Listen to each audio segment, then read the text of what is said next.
Aha, asado, and welcome back to another episode of the Anthill Channel. Doo-doo-doo-doo. Today's episode is going to be a little different. Today, we're going to do a tour of the ant room. Da-da-da-da. Now, this ant or bug room is about 4 years in the making, and I want to preface this by saying I am not a professional. I'm just some dude who likes bugs. So take everything and anything I say with like a grain of salt, or sand, or sawdust. Either way, I've never gone to school for this. I just like bugs. I know, I'm weird. Okay, now with that out of the way, let's check out some of my bugs. Now I've got a ton of different insects here, and I'm not quite sure which is my favorite. I mean, we've got beetles, flies, wasps, ants, more beetles. Now this batch of displays is actually some of the first insects that I ever pinned, and it definitely shows in the work. So moving on, we also have bees. I love bees for some reason. I didn't know that there was such variety in them. I mean, we have orchid bees, sweet bees, faro bees, mason bees. I didn't realize that there were so many different types of bee. Anyways, let's check out where the pins go to dry. Now, as you can see, I've been doing a lot of pinning lately.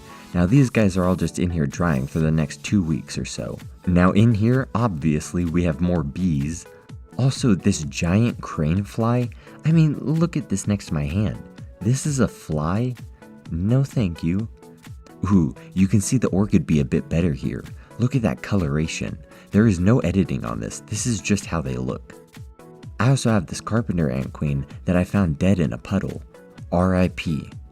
As well, next to her, I have a Nova Macer queen. And a big cicada. And more bees, cause why not? And another ant queen, but this one I haven't identified yet. Don't give me any hints, I'll figure it out. But anyways, let's get back to the ants. And here is the feeding station. Now this is where I harvest all of the protein for the ants. As well, I can mix some nectar water for them. Now scanning over to the right a little, we can see, dun dun dun dun, all of my nests. Now I actually make my nests myself, as it saves me a significant amount of money. I mean, if I had bought all these individually, it would be probably thousands of dollars. I don't know, I don't even want to think about it. Either way, I just buy the product in bulk and build them myself. It's way easier that way. Plus, you get to customize them. I mean, just look at this little Outworld. Oh, and check this nest out. I put a bunch of clay around it and made it look like a tree stump. Zooming in on it, I put a cactus skeleton inside of it. I mean, come on, I don't even know where to buy something like that. That's just awesome. Oh, but check this one out. This is one of my favorites. Now with this nest, I was actually able to embed some geodes. And this is what we have. Pretty sick if you ask me, especially if you have a darker color ant in here. I think it would really make them pop. I also found this oval piece of glass, so I was able to make an oval nest, or a flat one depending on who you ask. And this one that looks like the inside of a volcano, look, I got lava in there. It's just resin with some coloring in it, but it looks super cool. Don't worry, it is ant safe. And to oppose it, I had to make an ice cave. I mean, go on son. That's just sick. It's the age-old story of ice and fire, but this time with ants. Oh, now this one's worth mentioning too. So I found this old piece of wood on a hike. I loved the chambers on it, so I decided to implant this in a nest as well. So I had this little piece of wood sitting on my shelf for 3 months. Then I decided to implant it, and there's a whole chemical process with doing this. Even after this, after 3 days of cure time, I pulled it all out when I noticed some ants living inside of it. So welcome to the anthill. I mean, hey, free ant colony. Now over here, we have my first ever ant colony. This is my Tetramorium immigrans. Now I've had this colony for about 3 years, and they are doing really well today. I've already increased their nest size about 6 times, and I'm about to do it again. I mean, this is insane, all from one queen. Beautiful. And here are all of my tubes and tubes set up. Not the bottom shelf, just everything on the top 3. The bottom is just extra stuff. And that's not even it.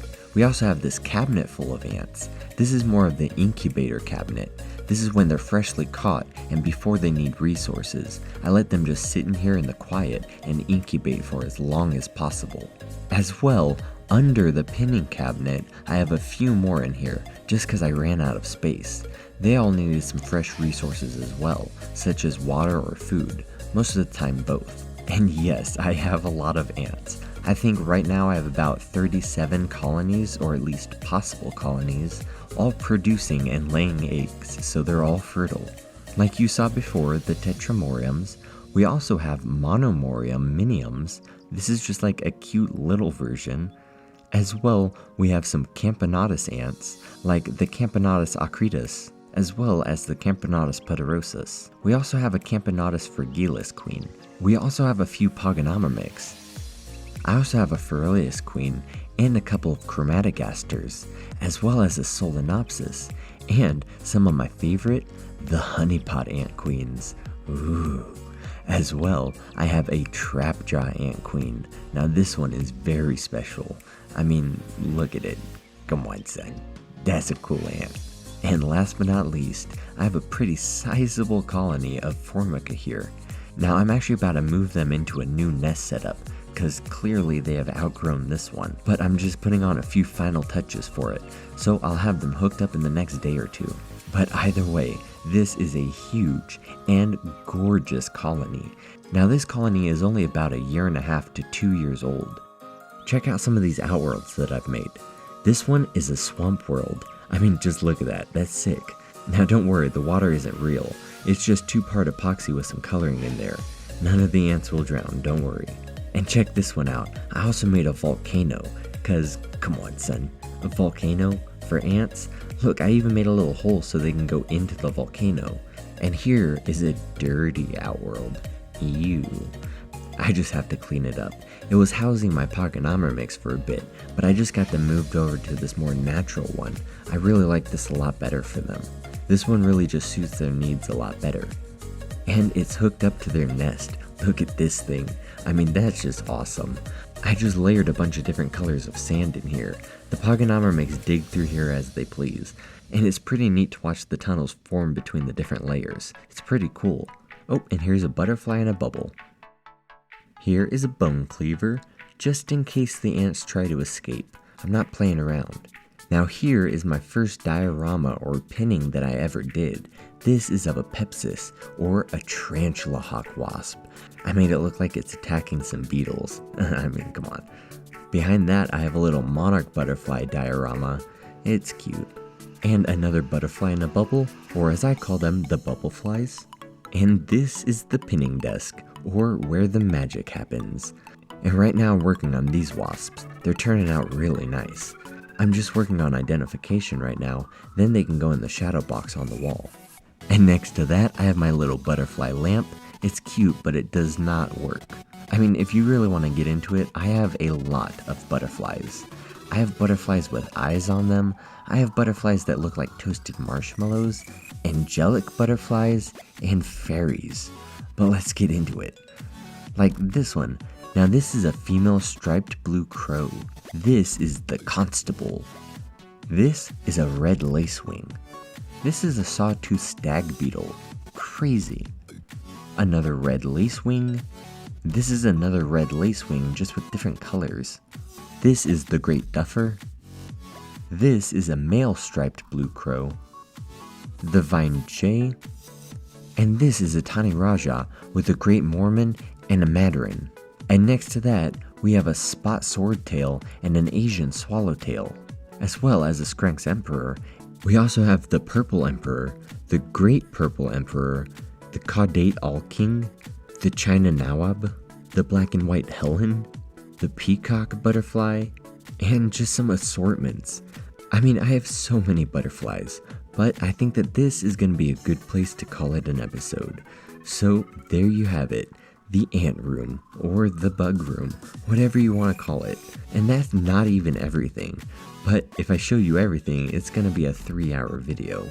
So maybe I'll just sprinkle more stuff throughout the rest of my videos. Stay tuned to find out. Have a great day, toodaloo, and bye-bye.